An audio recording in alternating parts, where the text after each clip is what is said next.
Well, I thought I would do a follow-up video on the tail panel for the 65 Mustang.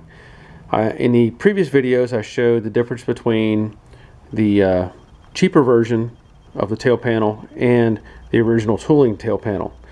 And with that I talked about the holes down there for the bumper brackets, because the new pieces that replace the structural brackets for the bumper, the hole locations were different.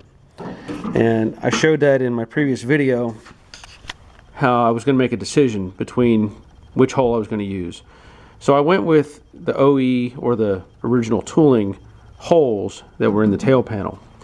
Now that created a little bit of a problem, because obviously the holes in the brackets were different.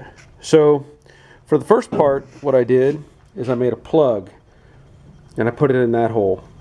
But this one I really can't make a plug because the hole needs to be down there. If you look at the location, you can see that I would run out of room on the bottom of the bracket. So it was simple enough to fix that problem, but I had to do something else with that one. Well, I'll show you on the driver's side, which is basically, it's a mirror to these. If you look at the holes, the patterns are the same. I think what Ford did is the bumper brackets are identical left to right, so that's why the hole pattern is the same. It's just the shape is different.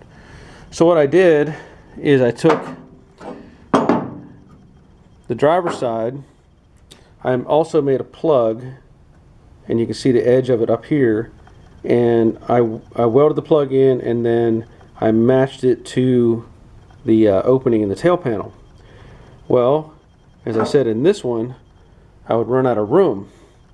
So my fix was I cut the bracket off and I lowered it, and I kept that original hole, and partly I did that because of this hole on the side here.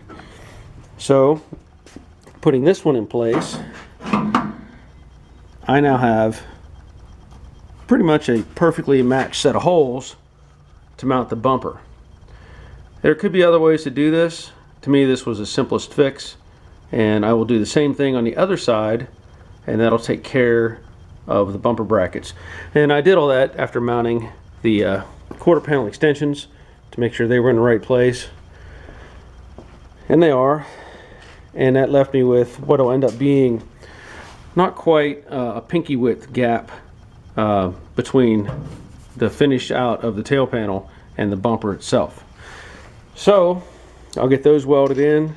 I also finished welding in this center bracket support, and again I talked about putting in seam sealer across the bottom, and this, I have done that. I know it's hard to see, but it's there. And so I will prep these little brackets here with the weld through primer and get them welded in, and that'll take care of the back half of the 65 Mustang. Thanks for watching.